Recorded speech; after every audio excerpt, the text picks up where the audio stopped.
ang kaparapatan ding tumakbo and be elected ay ating ring ginagalang. Bukod sa karapatang bumoto ng mga Persons Deprived of Liberty o PDL na wala pang hatol ang kaso, ayon sa Department of the Interior and Local Government o DILG, may karapatan rin ang mga itong tumakbo sa halalan. Sa press conference kanina, sinabi ni DILG Secretary Benhur Abalos Jr. na may 8 kandidato mula sa loob ng Bureau of Jail Management and Penology Facility ang kumandidato ngayong barangay at sangguniang kabataan elections o BSKE. 6 sa mga ito ang tumatakbo sa pagkakagawad, habang 2 naman ang barangay chairman, ngunit hindi na binanggit ni Secretary Abalos kung saan saang mga lugar ito.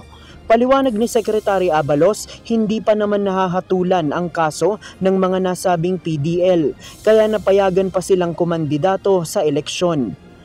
Kung sakaling mananalo, nakadepende pa rin sa resulta ng pagdinig ang magiging kapalaran nila kung makakaupo sa pwesto at makakapagsilbi sa taong bayan.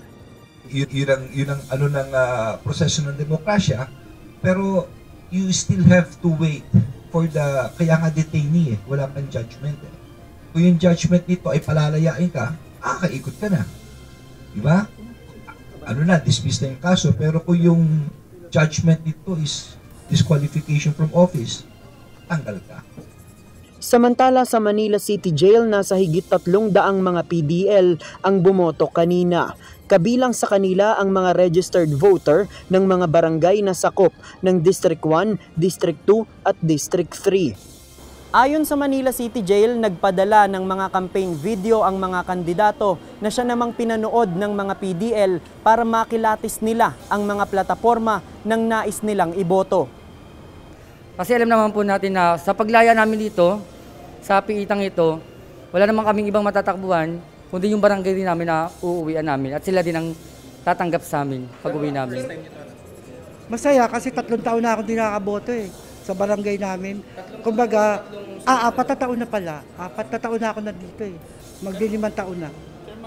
Batay sa datos ng BJMP, nasa higit 26,000 na mga PDL ang bumoto sa mga special polling precinct sa loob ng piitan, habang 1,600 naman sa mga ito ang sinamahan ng BJMP at PNP personnel para bumoto sa labas ng bilangguan.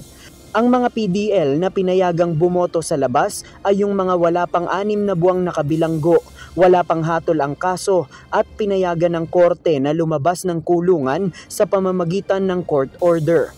Bagaman nagkaroon ng bahagyang pagkaantala, sa kabuuan ay naging maayos at walang naging problema sa pagboto ng mga PDL. JP Nunez, UNTV, News and Rescue. Diyos ang aming sandigan, serbisyo publiko ang aming pinahahalagahan.